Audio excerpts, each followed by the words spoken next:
ಉಚಿತ ಸಮವಸ್ತ್ರವೇ ಹೊರೆ, ಬಟ್ಟೆಗಿಂತ ಹೊಲಿಗೆ ಕೂಲಿಯೇ ದುಪ್ಪಟ್ಟು. ಈ ವಿಡಿಯೋದಲ್ಲಿ ಈ ಮಾಹಿತಿಯ ಬಗ್ಗೆ ಸಂಪೂರ್ಣವಾಗಿ ತಿಳಿದುಕೊಳ್ಳೋಣ. ಮಿಸ್ ಮಾಡದೆ ಈ ವಿಡಿಯೋವನ್ನು ನೋಡಿ ಮತ್ತು ನಿಮಗೆ ಯಾವ ಉದ್ಯೋಗದ ಬಗ್ಗೆ ಮಾಹಿತಿ ಬೇಕು ಎಂಬುದನ್ನು ಕಮೆಂಟ್ ಬಾಕ್ಸ್ನಲ್ಲಿ ತಿಳಿಸಿ. ಹಾಗೆ ಈ ವಿಡಿಯೋ ಇಷ್ಟವಾದರೆ ಸಬ್ಸ್ಕ್ರೈಬ್ ಮಾಡಿ.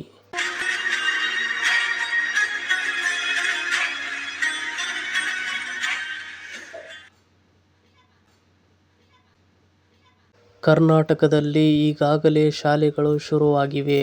ಆದರೆ ಇತ್ತ ಶಾಲಾ ಶಿಕ್ಷಣ ಇಲಾಖೆ ಮಕ್ಕಳಿಗೆ ನೀಡಬೇಕಾದ ಮೂಲಭೂತ ಸೌಲಭ್ಯಗಳಲ್ಲಿ ಒಂದಾದ ಉಚಿತ ಸಮವಸ್ತ್ರ ನೀಡುವ ವಿಷಯದಲ್ಲಿ ಪೋಷಕರನ್ನು ಸಂಕಷ್ಟಕ್ಕೆ ತಳ್ಳಿದೆ. ರಾಜಧಾನಿ ಬೆಂಗಳೂರಿನ ಸರ್ಕಾರಿ ಶಾಲೆಗಳ ಪೋಷಕರು ನಮಗೆ ಸರ್ಕಾರದ ಉಚಿತ ಸಮವಸ್ತ್ರದ ಬಟ್ಟೆಯೇ ಬೇಡ, ನಾವೇ ಸ್ವಂತ ಹಣದಲ್ಲಿ ಖರೀದಿ ಮಾಡುತ್ತೇವೆ ಎನ್ನುತ್ತಿದ್ದಾರೆ. ಇದಕ್ಕೆ ಕಾರಣ ಶಿಕ್ಷಣ ಇಲಾಖೆ ನೀಡುವ ಉಚಿತ ಬಟ್ಟೆಗಿಂತ ಅದರ ಹೊಲಿಗೆ ಕೂಲಿಯೇ ದುಪ್ಪಟ್ಟಾಗಿರುವುದು. ಇದು ಪೋಷಕರ ಆಕ್ರೋಶಕ್ಕೆ ಕಾರಣವಾಗಿದೆ.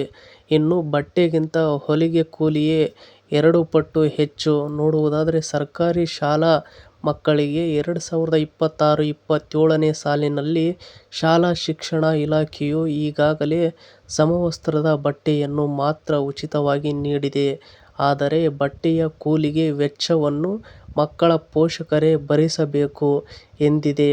ಪ್ರಸ್ತುತ ಬೆಂಗಳೂರಿನಲ್ಲಿ ಒಂದು ಜೊತೆ ಶರ್ಟ್ ಹಾಗೂ ಪ್ಯಾಂಟ್ ಅಥವಾ ಚಡ್ಡಿ ಹೊಲಿಸಲು ಕನಿಷ್ಠ 1300ರಿಂದ 1500 ರೂಪಾಯಿಗೂ ಅಧಿಕ ಹಣವನ್ನು ದರ್ಜಿಗಳು ಕೇಳುತ್ತಿದ್ದಾರೆ. ಈ ಭಾರೀ ಮೊತ್ತದ ಹೊಲಿಗೆ ವೆಚ್ಚವನ್ನು ಬಡ ಪೋಷಕರು ಭರಿಸಬೇಕಾಗಿ ಬಂದಿರುವುದರಿಂದ ಅವರು ಪರದಾಡುವಂತಾಗಿದೆ. ಕಳೆದ 2 ವರ್ಷಗಳಿಂದ ಶಿಕ್ಷಣ ಇಲಾಖೆ ಕೇವಲ ಬಟ್ಟೆಯನ್ನು ನೀಡುತ್ತಿದ್ದು, ಹೊಲಿಗೆ ಕೂಲಿ ಗಗನಕ್ಕೇರಿದೆ. ಇಷ್ಟು ಹೊಲಿಗೆ ಕೂಲಿ ಕೊಡುವ ಹಣದಲ್ಲಿ ಮಾರುಕಟ್ಟೆಯಲ್ಲಿ 2 ಜೊತೆ ಸಿದ್ಧ ಸಮವಸ್ತ್ರಗಳೇ ಸಿಗುತ್ತವೆ. ಹೀಗಾಗಿ ಸರ್ಕಾರ ಬಟ್ಟೆ ಕೊಡುವುದನ್ನು ನಿಲ್ಲಿಸಿ ಸಿದ್ಧಪಡಿಸಿದ ಸಮವಸ್ತ್ರವನ್ನೇ ನೀಡಲಿ, ಇಲ್ಲವಾದರೆ ಬೇಡವೇ ಬೇಡ ಎಂದು ಪೋಷಕರು ಶಿಕ್ಷಕರ ಮುಂದೆ ಅಳಲು ತೋಡಿಕೊಳ್ಳುತ್ತಿದ್ದಾರೆ. ಇನ್ನು ನೆಕ್ಸ್ಟ್ ನೋಡುವುದಾದರೆ ಬಣ್ಣ ಬಣ್ಣದ ಬಟ್ಟೆಗಳ ಗೋಳಾಟ. ಇದರಲ್ಲಿ ನಾವು ಸದ್ಯ ಶಾಲೆಗಳಲ್ಲಿ ಗಂಡು ಮಕ್ಕಳಿಗೆ ಲೈಟ್ ಬ್ಲೂ ಮೇಲಂಗಿ ಮತ್ತು ನೇವಿ ಬ್ಲೂ ನಿಕ್ಕರ್ ಬಟ್ಟೆ ನೀಡಲಾಗುತ್ತದೆ. ಹೆಣ್ಣು ಮಕ್ಕಳಿಗೆ ಹಸಿರು, ಕೆಂಪು, ಬಿಳಿ, ಕಪ್ಪು ಮತ್ತು ಹಳದಿ ಬಣ್ಣ ಮಿಶ್ರಿತ ಚೆಕ್ಸ್ ಇರುವ ಚೂಡಿದಾರ್ ಟಾಪ್, ಹಸಿರು ಬಾಟಮ್ ಹಾಗೂ ದುಪ್ಪಟ್ಟ ಮತ್ತು ನೇವಿ ಬ್ಲೂ ಸ್ಕರ್ಟ್ ಬಟ್ಟೆಗಳನ್ನು ವಿತರಿಸಲಾಗುತ್ತಿದೆ. ಈ ಬಣ್ಣಗಳನ್ನು ಹೋಲಿಸಿಕೊಳ್ಳಲು ಹಣವಿಲ್ಲದೆ ಪೋಷಕರು ಹಿಂದೇಟು ಹಾಕುತ್ತಿರುವುದರಿಂದ ಸಾಕಷ್ಟು ವಿದ್ಯಾರ್ಥಿಗಳು ಹೊಸ ಬಟ್ಟೆ ಸಿಕ್ಕಿದ್ದರೂ ಹಳೆಯ ಸಮವಸ್ತ್ರ ಧರಿಸಿಕೊಂಡೇ ಶಾಲೆಗೆ ಬರುತ್ತಿದ್ದಾರೆ.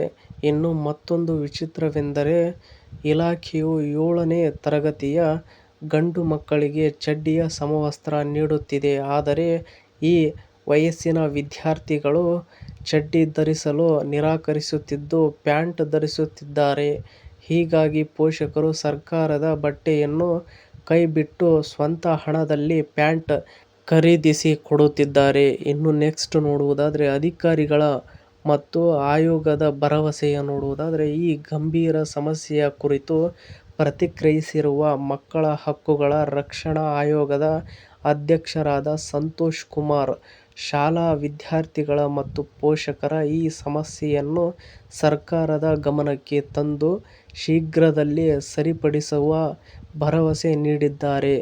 ಇತ್ತ ಶಾಲಾ ಶಿಕ್ಷಣ ಇಲಾಖೆಯ ಆಯುಕ್ತರಾದ ವಿಕಾಸ್ ಕಿಶೋರ್ ಸುರಳ್ಕರ್ ಅವರು ಸಹ ಪೋಷಕರ ಅಸಮಾಧಾನ ಹಾಗೂ ಹೊಲಿಗೆ ವೆಚ್ಚದ ಹೊರೆಯ ಕುರಿತು ಸರ್ಕಾರದ ಗಮನಕ್ಕೆ ತರುವುದಾಗಿ ತಿಳಿಸಿದ್ದಾರೆ. ಇನ್ನು ಇದೇ ರೀತಿಯ ಶಿಕ್ಷಣ ಹಾಗೂ ಜಾಬ್ ಸಂಬಂಧಿತ ಸುದ್ದಿಗಳನ್ನು ಓದಲು ನಿಮ್ಮ ಜಾಬ್ಸ್ ಅಂಡ್ ಎಜುಕೇಷನ್ ಅಪ್ಡೇಟ್ ಚಾನಲ್ನ ಸಬ್ಸ್ಕ್ರೈಬ್ ಆಗಿ. ಈ ವಿಡಿಯೋ ನೋಡುತ್ತಿರುವವರು ಇನ್ನೂ ಯಾರ್ಯಾರು ಸಬ್ಸ್ಕ್ರೈಬ್ ಆಗಿಲ್ವೋ ಪ್ಲೀಸ್ ಎಲ್ಲರೂ ಸಬ್ಸ್ಕ್ರೈಬ್ ಆಗಿ ಮತ್ತು ಈ ಅಪ್ಡೇಟ್ ಬಗ್ಗೆ ನಿಮ್ಮ ಅಭಿಪ್ರಾಯ ಏನೆಂದು ಕಮೆಂಟ್ ಬಾಕ್ಸ್ನಲ್ಲಿ ತಿಳಿಸಿ. ಹಾಗೆ ಈ ವಿಡಿಯೋ ಇಷ್ಟವಾದರೆ ಸಬ್ಸ್ಕ್ರೈಬ್ ಮಾಡಿ, ಸಪೋರ್ಟ್ ಮಾಡಿ. Thank you for watching friends. ಎಲ್ರಿಗೂ ಧನ್ಯವಾದಗಳು.